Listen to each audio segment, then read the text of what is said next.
Салам алейкум, хурмәтле милләттәшләр, һаумыгыз дуслар. Здравствуйте, уважаемые сторонники независимого Башкортостана, подписчики моего канала. Прежде чем приступим к теме сегодняшнего видео, я прошу вас подписаться, кто еще не подписался на мой канал, поставить лайки, помочь в распространении этого видео, а также а, пишите в комментариях, будем обсуждать данное видео, данную тему. А тема сегодняшняя — это прошедшие выборы главы Республики Башкортостан, итоги этих выборов. А итоги такие, что действующий глава Республики Башкортостан Ради Хабиров ожидаемо выиграл. Ему нарисовали, удивительно, что он решился на это, да, на такую цифру. Ему нарисовали 80,2%, что вот столько жителей проголосовали за него. Я, конечно, если честно, удивлен, потому что я думал, что, он не осмелится. У него, конечно, наглости не занимать. Я думал, что он не осмелится нарисовать больше там 75%, больше 72%. Но, как мы видим, он тут за 80 даже перескочил.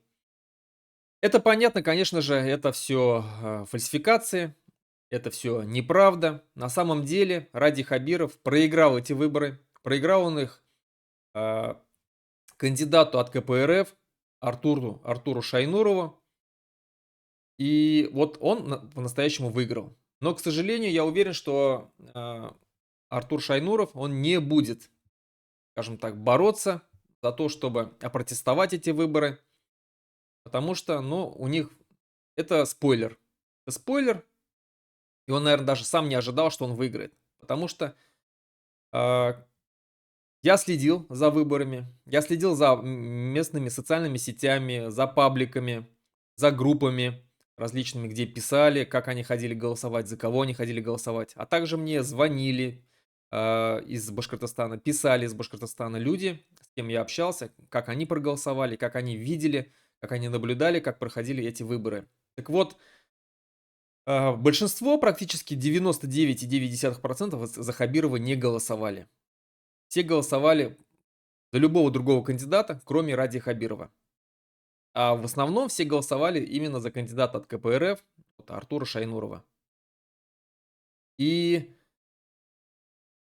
понятно было, что Ради Хабиров не может выиграть эти выборы. Особенно против Хабирова голосовали в Заурале. И что удивительно, вообще правительство республики, ЦИК нарисовали явку 70%. Хотя это, конечно же, ложь. Явка была максимум 40%. Это в лучшем случае в некоторых городах и деревнях. А так, в среднем это было 35%. То есть в 2 раза они завысили явку. Люди просто не ходили голосовать. В Заурале особенно.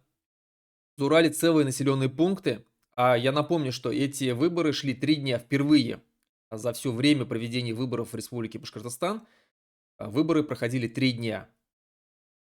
Это было сделано специально, чтобы более плотно поставить под контроль эти выборы и чтобы, более тщательно сфальсифицировать их.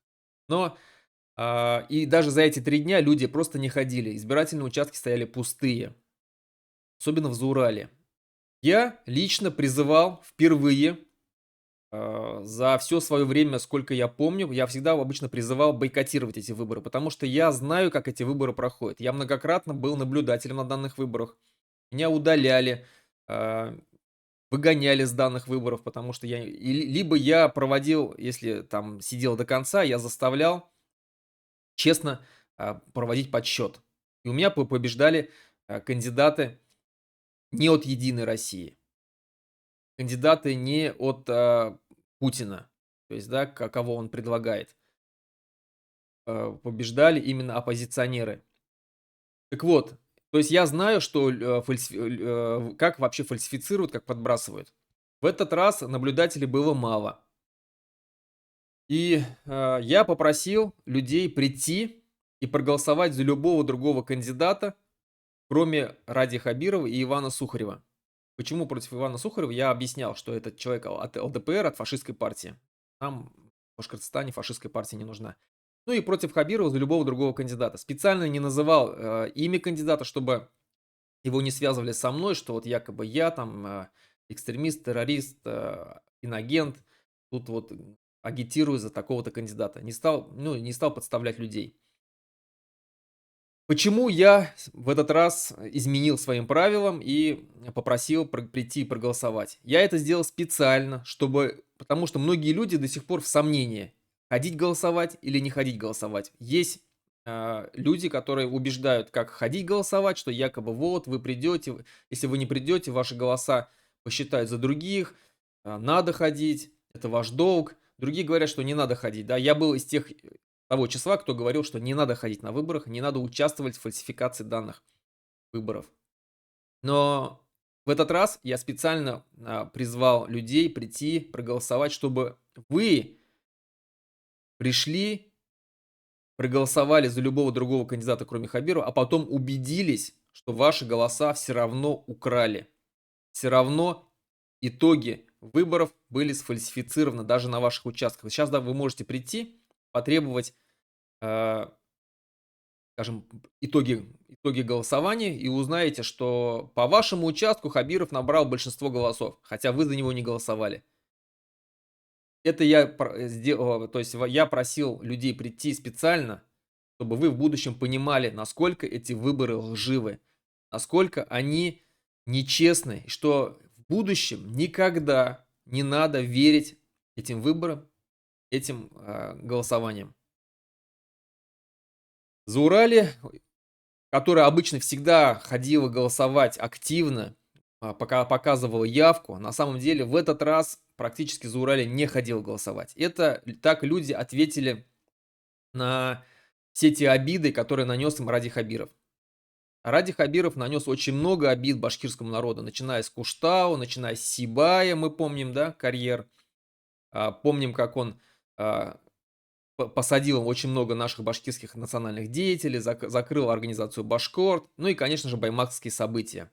Это все озлобило людей против Хабирова, настроило против него, и люди просто не ходили голосовать. Либо, если кто шел, то сознательно голосовали за кандидата от КПРФ.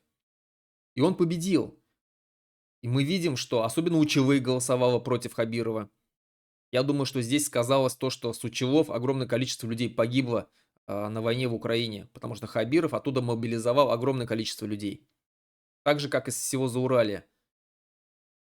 Вот, люди сейчас, вот какие итоги? Итоги такие, что на сегодняшний момент Ради Хабиров является лже-глава Республики Башкортостан. Он нелегитимен. Он украл выборы, украл голоса. И мы все теперь понимаем, что сидит во главе, в кресле главы Республики Башкортостан лже-глава, лже-правитель. И это знаем не только мы, это знают они сами, потому что они видели реальные результаты, они видели, что реально Хабиров не победил, не набрал большинство голосов. Вообще, если честно, даже должен быть второй тур, потому что больше 50%, наверное, никто не набрал, и должен быть, если честно, второй тур. Но еще раз говорю, здесь Хабиров нарисовал проценты себе и украл голоса. Тоже так же реальные результаты видели, конечно же, представители силовых структур, чекисты. Они в каждом, их люди есть в каждом ТИКе, в ЦИКе сидели в день выборов. Конечно же, они наблюдали. И, конечно же, отправляли реальные результаты в Кремль. И в Кремле тоже знают, что за Хабирова никто не голосовал. Что он не пользуется никакой поддержкой, не пользуется никаким влиянием в Республике Башкортостан. Особенно среди башкирского народа. И они понимают, что он там держится только за счет них, за счет Кремля. Сам Ради Хабиров не пользуется никаким, еще раз говорю, авторитетом, никакой поддержкой у местного населения. И мы все это понимаем, мы все это знаем. Поэтому сегодня, с сегодняшнего дня, мы все должны понимать и относиться соответствующе к Ради Хабирову, как к самозванцу, как к человеку, который недостоин сидеть во главе Республики Башкортостан. И все его указы, все его приказы не должны, соответственно, также приниматься людьми, как от человека, который самозванец, как от человека, который нелегитимен, как человек, который лжеглава. все чиновники, которые от него будут приезжать, или если даже сам Хабиров будет приезжать в те или иные населенные пункты, какие-то города, деревни, в Зурале, если будет приезжать, к нему надо относиться соответствующе. Что бы он ни говорил, мы все должны понимать, что это говорит лже-глава. Это говорит нелегитимный человек. Он не достоин сидеть. Он не может быть главой Республики Башкортостан, потому что он украл голоса. Он всех обманул, украл голоса, сфальсифицировал выборы. Он там не должен сидеть, он преступник. Вот такое отношение к нему должно быть. И я уверен, что это последние выборы. Последние выборы этого режима. И уже вот в эти 5 лет, даже, наверное, до конца 5 лет, наверное, не досидит Ради Хабиров, и сменится вся система. В стране произойдут такие масштабные изменения, что поменяется все, в том числе и власть. Я уверен, что следующие выборы президента уже Республики Башкортостан мы будем проводить честные, демократические, с настоящими реальными кандидатами. И никаких, конечно же, там уже единороссов, Хабировых, Бадрановых, никого не будет. Они уже в это время будут сидеть на скамье подсудимых. Я уверен в этом. Сейчас нам придется пока терпеть этот режим до часа X. Еще раз говорю, относитесь к Хабирову как к человеку, который украл кресло главы Республики Башкортостан, сфальсифицировал выборы, что он является нелегитимный, что он лже-глава, что он самозванец. На этом все. До свидания. Всего хорошего.